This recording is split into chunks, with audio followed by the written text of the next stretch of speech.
ओम श्री हनुमते नमः। श्री हनुमान एस्ट्रोलॉजी प्रिय मित्रों नमस्कार। आज आपको जानकारी देंगे युवराज बुध राशि परिवर्तन के बारे में। यह बुध को युवराज कहते हैं क्योंकि युवा शक्ति वाला, बहुत तीव्र गति से मार्गी होते हैं और तीव्र गति से वक्री होते हैं, अस्त भी होते हैं, उदय भी होते हैं, इसलिए इनको युवा अवस्था वाला कहते हैं, युवराज कहते हैं। और बुध का सीधा संबंध आपकी बुद्धि, विवेक और आपकी वाणी से होता है। और बुध से संबंधित जो क्षेत्र है, अगर आपकी कुंडली में बुध की शुभ स्थिति है तो जातक electronics, IT, computer, teacher, professor, banking sector, CA, वकील, एडवोकेट, आपका बैंकिंग सेक्टर, इन सब क्षेत्रों में कम्युनिकेशन, इन सब क्षेत्रों में बहुत तरक्की, जुआ, सट्टा, शेयर, इन सब क्षेत्रों में बहुत तरक्की, उन्नति करते हैं। और आपके राइटर, पठन पाठन, लेखन, प्रकाशन, तो ये सब चीज़ें तो बुध के अंतर्गत आती हैं। शुभ स्थिति होने पर जातक इन सभी क्षेत्रों में बहुत तरक्की और उन्नति करता है। अशुभ स्थिति होने पर थोड़ा संघर्ष और कठिनाइयों का सामना करना पड़ता है। अभी तक यह अपने मित्र तुला राशि में संचार कर रहे थे, लेकिन अब 21 नवंबर को प्रातः 4:50 पर वृश्चिक राशि में प्रवेश करेंगे। वृश्चिक राशि में प्रवेश तो करेंगे 19 दिनों के लिए, लेकिन बुध अभी अस्त भी चल रहे हैं। बुध 7 नवंबर से और 22 दिसंबर तक अस्त रहेंगे। और जब कोई ग्रह अस्त होता है तो प्रायः अपना शुभ फल देने में उदासीन हो जाता है, क्योंकि जब कोई ग्रह अंधा हो जाता है, अस्त हो जाता है, स्लीपिंग मोड में चला जाता है, तो उसके शुभ फलों में कमी आ जाती है। तो बात करेंगे आज 4 राशि के बारे में: मेष राशि, वृषभ राशि, मिथुन राशि और कर्क राशि। तो मेष, वृषभ, मिथुन और कर्क राशि वाले जातकों के ऊपर बुध राशि परिवर्तन का क्या शुभाशुभ प्रभाव घटित होगा, इसकी आपको जानकारी देंगे। और मित्रों, चैनल पर नए हैं तो उसको सब्सक्राइब करें, मेरी आपसे विनती है। बेल आइकन बटन दबाएं, वीडियो अच्छी लगे कमेंट बॉक्स में जाएं, लिखें जय श्री राम, जय श्री हनुमान। और यह फलादेश चंद्र राशि के ऊपर है। अगर आपको मित्रों अपनी चंद्र राशि नहीं मालूम है तो अपने प्रचलित नाम से आप इसको देख सकते हैं। पहले मेष राशि की बात कर लेते हैं। यहाँ से अष्टम चले गए, जो कि बहुत शुभ स्थिति नहीं है, लेकिन अस्त है तो संभवतः आपको बहुत इतना शुभ फल ना दें, लेकिन फिर भी। और आपके छठे घर के स्वामी और तीसरे घर के स्वामी हैं। निगेटिविटी, इनसिक्योरिटी, आत्मविश्वास में कमी, कॉन्फिडेंस लूज, छोटी मोटी यात्राएं ट्रैवलिंग करते हैं, वहाँ से नुकसान, कोई संबंध खराब होना, कोई धोखा, चीटिंग, पैसे का अनावश्यक खर्चा, कम्युनिकेशन में कमी, और छोटे भाई बहन, सहकर्मी, आपके वेल विशर, प्रिय बंधु, उनसे कोई धोखा, चीटिंग, नुकसान या वाद विवाद या संबंध खराब, ये सारी चीज़ें यहाँ पर क्रिएट हो सकती हैं। थोड़ी निगेटिविटी के भाव रहेंगे, नकारात्मकता रहेगी, लेकिन नकारात्मकता बिल्कुल मत आने दें, क्योंकि यह बहुत कम समय के लिए है। उसके बाद केवल 19 दिनों के लिए है, उसके बाद फिर स्थिति में थोड़ा परिवर्तन आएगा। तो थोड़ा धैर्य और संयम रखें, सकारात्मक सोच बनाए रखें और अपनी बुद्धि विवेक का परिचय दें। उसके बाद ये आपके 6th हाउस के लॉर्ड है, जो कि ऋण, रोग, रिपू का होता है। तो कोई हेल्थ आपकी डिस्टर्ब हो सकती है, कोई कर्जे की स्थिति उत्पन्न हो सकती है, कोई शत्रु आपको परेशान कर सकता है, जिसके ऊपर आप विश्वास ट्रस्ट कर सकते हैं तो आप करते हैं, वहाँ से धोखा आपको मिल सकता है। और आपको किसी कर्जे की और बीमारी की स्थिति उत्पन्न हो सकती है, आपको कर्जा लेने की भी ज़रूरत पड़ सकती है। अचानक से चोट-फेट, accident, health issues, mentally tension, irritation, frustration, temper short, स्वभाव में चिड़चिड़ापन, एग्रेसिव, कोई दुर्घटना, हॉस्पिटलाइज होना या कोई बीमारी से ग्रस्त होना, तो ये सब चीज़ें क्रिएट हो सकती हैं। तो मेष राशि वालों को खास तौर से यहाँ पर थोड़ा ध्यान देने की ज़रूरत है। और बुध की जो सीधी दृष्टि पड़ रही है वह आपके 2nd हाउस पर पड़ रही है। ये एक शुभ स्थिति है। अगर आप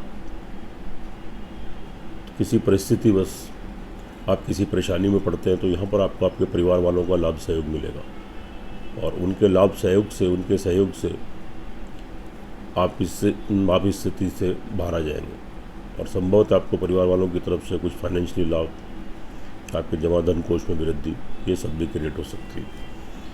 देखिए मित्र, फलादेश चंद्र राशि के ऊपर है, इसकी अपनी अहमियत है, लेकिन जो आपकी लगन कुंडली होती है उसका सर्वाधिक महत्व होता है। ये हम आपको हर वीडियो में बताते हैं। ग्रह तो अपना राशि परिवर्तन करते रहते हैं, लेकिन जो आपकी जन्म कुंडली होती है इसका सर्वाधिक महत्व होता है।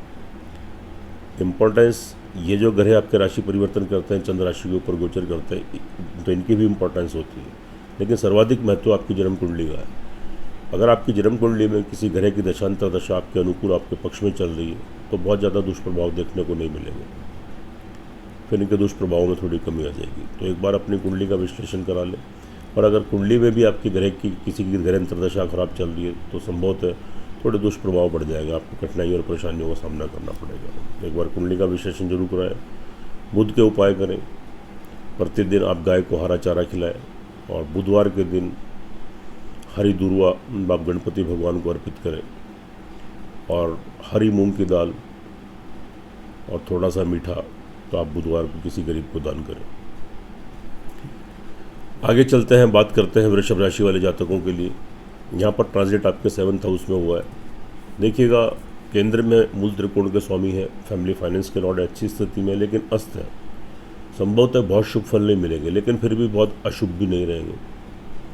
परिवार वालों का लाभ सहयोग प्राप्त होगा, जमा धन में वृद्धि होगी, इससे पहले मतभेद डिफरेंसेस से वे दूर होंगे, और साथ में आपकी संतान तरक्की उन्नति करेगी। उनके विवाह शादी के संबंध, नौकरी में, पढ़ाई में या कार्य व्यवसाय बिजनेस में तरक्की उन्नति, संतान का सहयोग प्राप्त होगा, उनसे सेटिस्फैक्शन मिलेगा।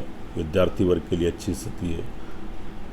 जो बुध से संबंधित किसी भी फील्ड में आप कहीं एडमिशन लेना चाहते हैं, कोर्स करना चाहते हैं, तो कीजिए, निश्चित रूप से सफलता मिलेगी। एकाग्र होकर पढ़ाई कर पाएंगे, उसमें निश्चित रूप से आपको सफलता मिलेगी। दाम्पत्य जीवन आपका ठीक रहेगा, लेकिन समय समय पर थोड़े मतभेद, थोड़े डिफरेंसेस यहाँ पर क्रिएट हो सकते हैं। पति पत्नी की हेल्थ डिस्टर्ब हो सकती है। विवाह शादी के संबंधों में कोई रुकावट, व्यवधान आ सकता है। प्रेम संबंधों में थोड़े डिफरेंसेस, थोड़े मतभेद क्रिएट हो सकते हैं, संबंध विच्छेद भी हो सकते हैं। आप व्यवसायी हैं, बिजनेसमैन हैं, कोई कार्य पार्टनरशिप में अगर करना चाहते हैं तो फिलहाल के लिए स्थगित कर दीजिए, नहीं तो आपको लाभ की बजाय नुकसान मिलेगा। थोड़े समय की बात है, 19 दिनों की बात है। उसके बाद जब ग्रह राशि परिवर्तन करेंगे, फिर यह राशि चेंज करेंगे 19 दिन के बाद, तो स्थिति आपके अनुकूल आ जाएगी, फिर आप कोई निर्णय ले सकते हैं। उसके बाद यहाँ पर जो इनकी दृष्टि पड़ रही है, आपके फर्स्ट हाउस पर पड़ रही है, तो यहाँ पर थोड़ा सा आपके राहु भी भ्रमण कर रहे हैं। थोड़ी irritation, frustration, confusion, mental stability में कमी, डिसीजन लेने की पोजीशन नहीं, थोड़ी कार्य करने की शैली, कार्य करने की क्षमता थोड़ी वीक हो जाएगी, डिसीजन लेने की पोजीशन नहीं बनेगी, थोड़ी निगेटिविटी। तो थोड़ा धैर्य और संयम रखिए, अपने ऊपर विश्वास कीजिए, उसके बाद कोई निर्णय लीजिए, आपको सफलता प्राप्त हो सकती है। थोड़ा हेल्थ के प्रति भी थोड़ा सजग रहे, अचानक से कोई हेल्थ इश्यूज थोड़े क्रिएट हो सकते हैं, क्योंकि आपके लग्न शुक्र भी आपके फेवर में नहीं है। उपाय के तौर पे ओम गंग गणपति में, ओम बुंग बुधाय में 2 मंत्रों का जाप करें, एक हनुमान चालीसा का पाठ करें, और प्रतिदिन आप गाय को हरा चारा खिलाएं, और बुधवार के दिन आप गणपति भगवान को हरी दूर्वा अर्पित करें, और हरी चीज़ों का दान, हरी मूंग की दाल, थोड़ा मीठा बुधवार के दिन दान करें। आगे चलते हैं, बात करते हैं मिथुन राशि वालों के लिए। यहाँ पर जो ट्रांजिट हुआ है आपका, यह ट्रांजिट आपका 6th हाउस में हुआ है, बहुत अच्छी पोजीशन में, और ऑलरेडी अस्त भी चल रहे हैं। तो ये आपके 4th हाउस के लॉर्ड हैं, और साथ में आपके 1st हाउस के लॉर्ड हैं। थोड़ी इरिटेशन, फ्रस्ट्रेशन, कन्फ्यूज़न, कॉन्फिडेंस में कमी, डिसीजन लेने की पोजीशन नहीं, यहाँ थोड़ी प्रॉब्लम क्रिएट हो सकती है। आपका कार्य करने की शक्ति, कार्य करने की शैली, आपकी व्हील पावर, आपकी इच्छा शक्ति थोड़ी वीक हो सकती है। आपकी बॉडी लैंग्वेज थोड़ी वीक हो सकती है, और थोड़ी हेल्थ इश्यूज, कॉन्फिडेंस में कमी, शत्रु आपके ऊपर हावी हो सकते हैं, कोई नुकसान देने की कोशिश कर सकते हैं, कोई ऋण और रोग की स्थिति बन सकती है, आप किसी बीमारी से भी जूझ सकते हैं, और कोई कर्जा लेने की स्थिति उत्पन्न हो सकती है। उसके बाद ये 4th हाउस के लॉर्ड हैं। भूमि, मकान, वाहन, प्रॉपर्टी को लेकर आप जल्दबाजी में कोई भी निर्णय मत लें, नहीं तो आपको लाभ की बजाय नुकसान हो सकता है। अगर ज़रूरी किसी मकान में प्रवेश करना है, वाहन घर में लाना, कोई संपत्ति प्रॉपर्टी की डील करनी है, तो बहुत धैर्य, संयम रखते हुए, सामने वाले के ऊपर ट्रस्ट करते हुए आप शुभ मुहूर्त और शुभ तिथि में इस कार्य को करें, नहीं तो आप किसी वाद विवाद में फंस सकते हैं, आपका पैसा फंस सकता है, अटक सकता है। अपनी माता जी की हेल्थ का ध्यान रखिए।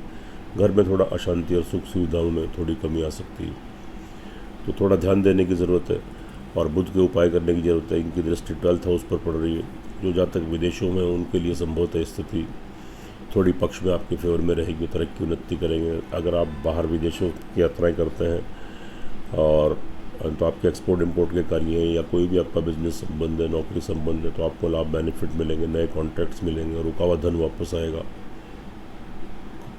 कोर्ट कचहरी में कोई मुकदमा वगैरह चल रहा है तो वहाँ से आपको राहत मिलेगी, शांति मिलेगी। तो मित्रों, यह फलादेश चंद्र राशि के ऊपर है, इसका अपना महत्व है, हर वीडियो में बताते हैं, लेकिन आपकी जन्म कुंडली का सर्वाधिक महत्व होता है। अगर आपकी जन्म कुंडली में किसी ग्रह की दशांतर दशा आपके पक्ष में आपके अनुकूल चल रही है तो संभवतः तो इसके दुष्प्रभाव में थोड़ी कमी आ जाएगी, और अगर वहाँ भी दशांतर दशा प्रतिकूल है तो इनके दुष्प्रभाव थोड़े बढ़ जाएंगे। तो एक बार अपनी जन्म कुंडली का भी विश्लेषण कराएं। उपाय के तौर पे ओम गंग गणपति नमः, ओम बुंग बुधाय नमः और एक हनुमान चालीसा का प्रतिदिन पाठ करें, और साथ में बुधवार को हरी दुर्वा गणपति को अर्पित करें और बुधवार के दिन हरा चारा गाय को खिलाएं। थोड़े बहुत दुष्प्रभाव हैं, उनसे बचेंगे। आगे चलते हैं, बात करते हैं कर्क राशि वाले जातकों के लिए। यहाँ पर जो ट्रांजिट हुआ है आपके 5th हाउस मूल त्रिकोण में हुआ है, और मूल त्रिकोण में शुभ स्थिति बनती है, लेकिन क्या है कि थोड़ा सा यहाँ पर अभी आपका तो ये बुध अस्त है, तो अस्त ग्रह संपूर्ण अपना शुभ फल नहीं देते, और साथ में यहाँ पर सूर्य भी चल रहे हैं, तो सूर्य के साथ बुध आदित्य योग भी बन रहा है। यह एक अच्छी पोजीशन है। तो यहाँ पर थोड़ा सा आपके पराक्रम में वृद्धि होगी, सेल्फ कॉन्फिडेंस आपका बढ़ेगा, आपके आत्मविश्वास में बढ़ोतरी होगी, नेगेटिविटी खत्म होगी, और अपनी बुद्धि विवेक से निर्णय लेकर आप जो कार्य करेंगे उसमें निश्चित रूप से सफलता मिलेगी। छोटी मोटी यात्राएं, ट्रैवलिंग के थ्रू कोई बिजनेस या नौकरी करते हैं, उससे आप लाभ गेन कर सकते हैं। नए कॉन्टैक्ट्स, नए संबंध बनेंगे। आपके नीचे जो आपके कर्मचारी, आपके सह कर्मचारी आपके नीचे कार्यरत हैं, आपके वेलविशर, प्रिय बंधु, मिलने जुलने वाले लोग, आपके छोटे भाई बहन, उनसे लाभ बेनिफिट सहयोग मिलेगा। नए कम्युनिकेशन बनेंगे, नए कॉन्ट्रैक्ट्स बनेंगे, इसमें आप लाभ गेन करेंगे, तरक्की करेंगे।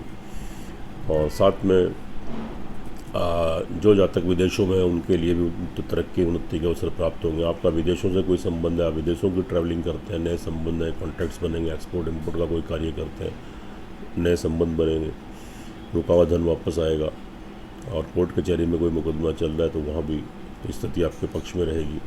लाभ की दृष्टि से स्थिति ठीक रहेगी, सोर्स ऑफ इनकम बढ़ेगा, अचानक से बड़े धन की प्राप्ति, बड़े भाई बहन, उनका लाभ आप यहाँ प्राप्त कर सकते हैं। सोर्स ऑफ इनकम में आपकी बढ़ोतरी होगी, इनकम होगा, आय के स्रोत आपके बनेंगे। ऑल ओवर देखिए मित्रों, यह फलादेश चंद्र राशि के ऊपर आधारित है। इसकी अपनी इम्पोर्टेंस है, इसकी अपनी अहमियत है, लेकिन जो आपकी लगन कुंडली होती है उसकी सर्वाधिक महत्व होता है। और अगर आपकी लगन कुंडली के अंदर, जन्म कुंडली के अंदर किसी ग्रह की दशांतर दशा आपके पक्ष में आपके अनुकूल चल रही है तो इसके दुष्प्रभाव थोड़े कम देखने को मिलेंगे, और संभवतः आपको शुभ फलों की प्राप्ति होगी। और अगर वहाँ भी दशांतर दशा आपकी जन्म कुंडली में आपके प्रतिकूल पक्ष में नहीं है तो थोड़े दुष्प्रभाव देखने को मिलेंगे, संघर्ष और कठिनाइयों का सामना करना पड़ेगा। तो एक बार कुंडली का विश्लेषण करा लें। उपाय के तौर पर ओम गंग गणपति नमः, ओम बुंग बुधाय नमः और एक हनुमान चालीसा का पाठ कीजिए। और आप क्या करें, प्रतिदिन आप गाय को हरा चारा खिलाएं, और बुधवार के दिन हरी दुर्वा आप गणपति भगवान को अर्पित करें, तो थोड़े बहुत दुष्प्रभाव उनसे बचेंगे, आप तरक्की उन्नति करेंगे। सुखी रहें, स्वस्थ रहें, हंसते रहें, मुस्कुराते रहें। जय श्री राम, जय श्री हनुमान।